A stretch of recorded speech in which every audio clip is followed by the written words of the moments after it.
Doctor علامہ محمد اقبال کی ابتدائی تعلیم قدیم طرز پر مکتب سے شروع ہوئی، لیکن بعد میں انگریزی تعلیم حاصل کرنے کی غرض سے سیالکوٹ کے مشن اسکول میں داخل ہوئے، اور چونکہ طبیعت میں ذکاوت و ذہانت کا مادہ خدا داد تھا، آپ بچپن ہی سے ذہین و فطین تھے، اس لیے ابتدا ہی سے اس کے جوہر نمایاں ہونے لگے۔ چنانچہ 5ویں جماعت کا امتحان وظیفہ لے کر پاس کیا، مڈل کے آخری درجہ میں بھی وظیفہ حاصل کیا، اور جب میٹرک کا امتحان پاس کیا تو پھر بھی آپ نے سرکاری وظیفہ کے ساتھ کامیابی حاصل کی۔ ڈاکٹر صاحب نے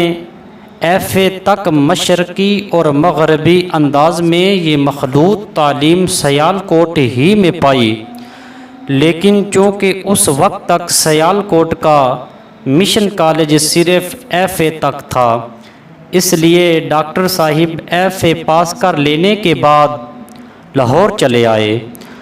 اور بی اے کی تعلیم حاصل کرنے کے لیے گورنمنٹ کالج لاہور میں داخل ہوئے۔ اس وقت ڈاکٹر صاحب کی خوش قسمتی سے مسٹر ارلینڈ وہاں فلسفہ کے پروفیسر تھے، جو اس سے پہلے علی گڑھ کالج میں پروفیسر رہ چکے تھے، اور وہاں وہ مولانا شبلی سے عربی زبان کی تعلیم حاصل کرتے تھے۔ اس طرح ان کو اسلامی ادبیات سے دلچسپی پیدا ہو گئی تھی۔ علی گڑھ کالج میں 10 برس رہنے کے بعد وہ فروری 1898 میں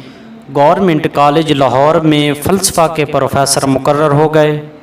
ڈاکٹر صاحب نے بی اے اور ایم اے میں فلسفہ کا اختیاری مضمون لیا تھا، اور پروفیسر ارلینڈ کی تعلیم و تربیت نے